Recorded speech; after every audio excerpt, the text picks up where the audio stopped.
صلهم وفروعهم أن الله تغشاهم برحمة المغفرة. الفاتحة. أعوذ بالله من الشيطان الرجيم. بسم الله الرحمن الرحيم.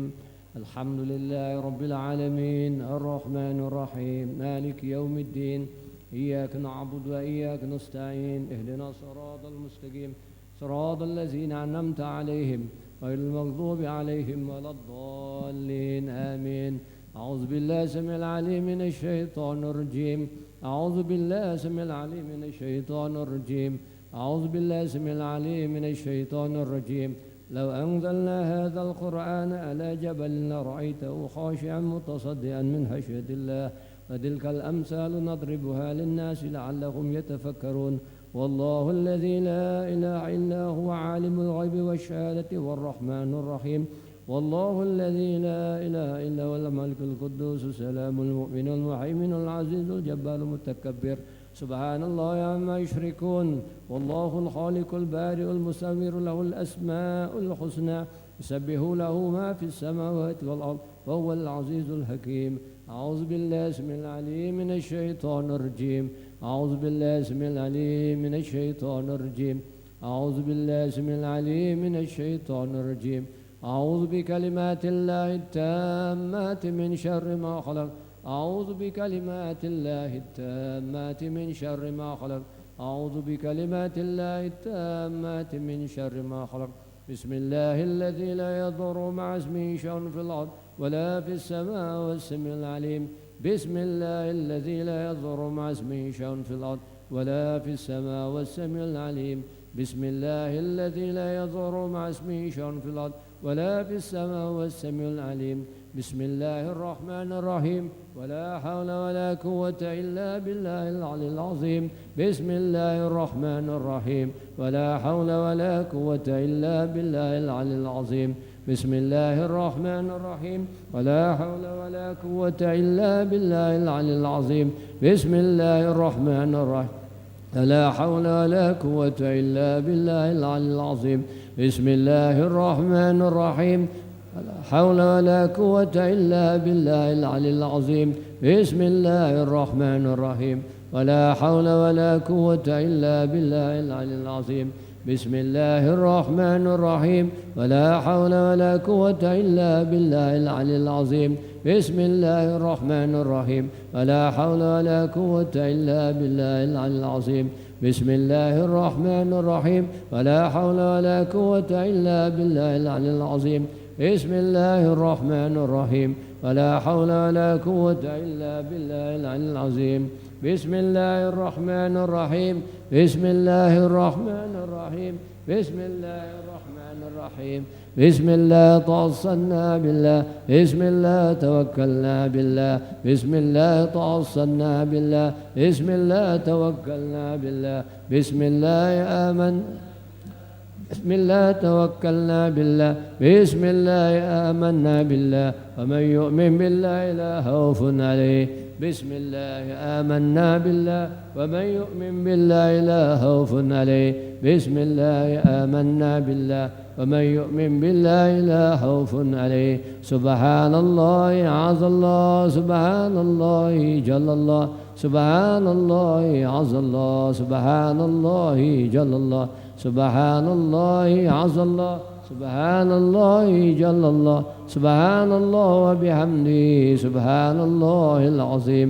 سبحان الله وبحمده. سبحان الله العظيم. سبحان الله وبحمده.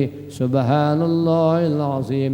سبحان الله والحمد لله ولا إله إلا الله والله أكبر. سبحان الله والحمد لله ولا إله إلا الله والله أكبر. سبحان الله والحمد لله إله إلا الله والله أكبر. سبحان الله والحمد لله ولا إله إلا الله والله أكبر. يا لطيفا بخلقه يا عليما بخلقه يا خبيرا بخلقه الطف بنا يا لطيف يا عليم يا خبير. يا لطيفا بخلقه يا عليما بخلقه يا خبيرا بخلقه الطف بنا يا لطيف يا عليم يا خبير.